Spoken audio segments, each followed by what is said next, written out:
As soon as Salim knew his job could get him killed. As journalists in Gaza, we're subject to being targeted, he said on Instagram. Saturday morning, he shot this video of the aftermath of an Israeli strike on the Boreja refugee camp. Hours later, he was among 31 people killed in a follow-up strike on the same area.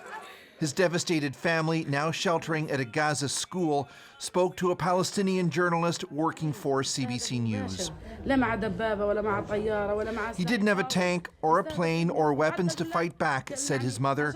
My son died because he was trying to deliver the voice of truth.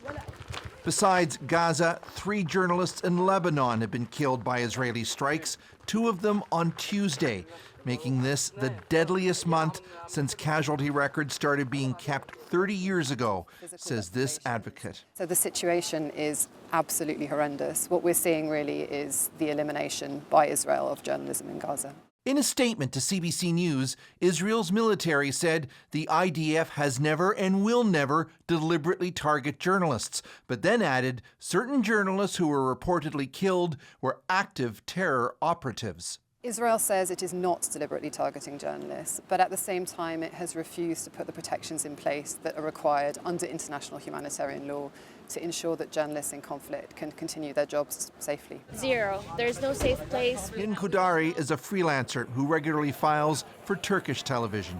We don't have a place to sleep, and we're displaced, and we're also striving to have food just like hundreds of thousands of other people. There's also a vicious information war to contend with.